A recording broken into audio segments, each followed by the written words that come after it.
Temos ainda uma outra questão a ser abordada em matéria de reprodução assistida, que é a cessão temporária de útero. O que vem a ser isso? A cessão temporária de útero é o ato pelo qual uma outra mulher cede o seu útero gratuitamente, altruisticamente, a uma outra mulher com fins de reprodução, de recebimento do seu embrião, para que ela, que previamente foi acometida de alguma patologia que lhe impeça a gestação normal, geste para esta outra mulher e que entregue o filho que então é daquela mulher, daquela que teve a vontade de ser mãe, a vontade de se reproduzir. A cedente de útero, nos termos da legislação atual desta resolução, ela não é a mãe, ela não é nem sequer a mãe biológica e sequer a mãe portadora, como no passado já havia muita discussão.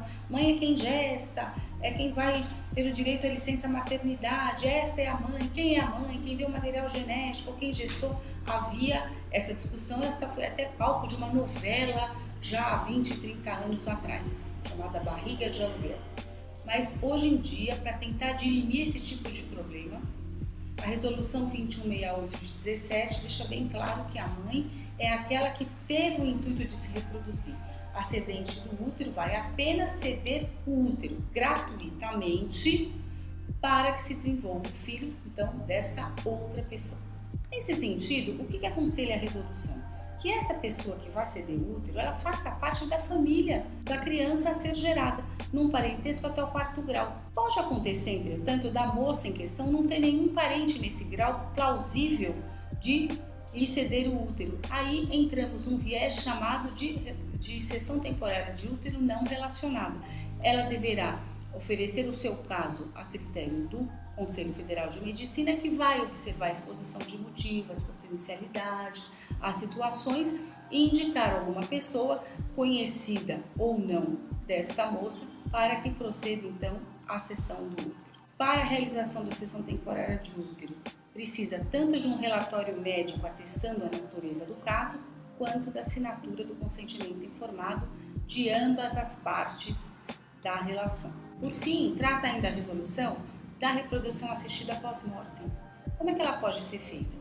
Pode haver introdução no útero materno do material genético criopreservado, mesmo depois da morte de uma das partes, desde que tenha deixado esta expressamente consignado assim.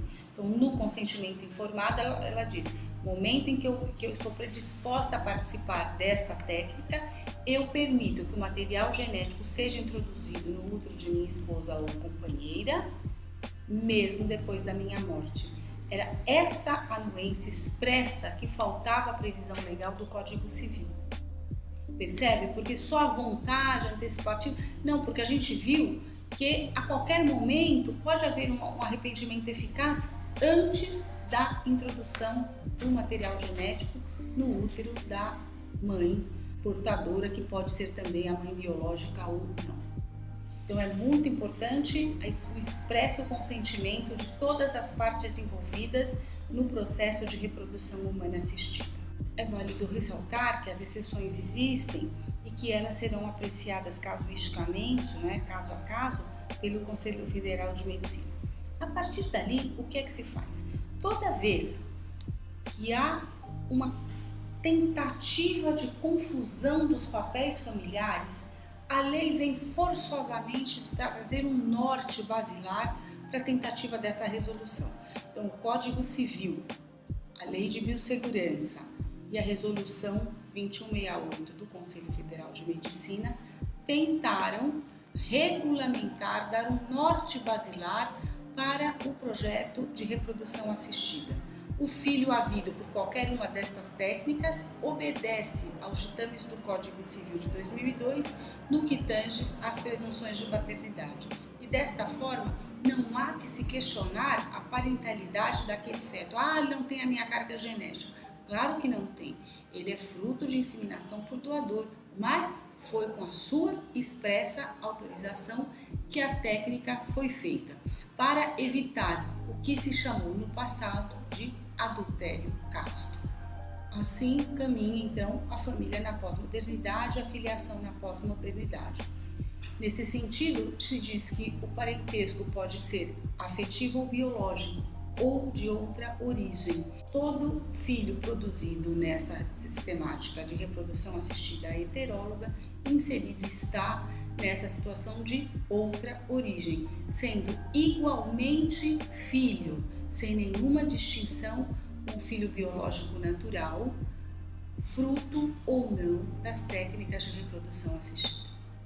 Presentes estão, portanto, no topo da pirâmide, junto com os pais, nessa relação familiar, sendo detentor de direitos e deveres, fruto natural dessa relação paterno-filial que compõe a família no direito civil brasileiro e em boa parte do direito civil internacional, mormente nesses direitos ocidentais.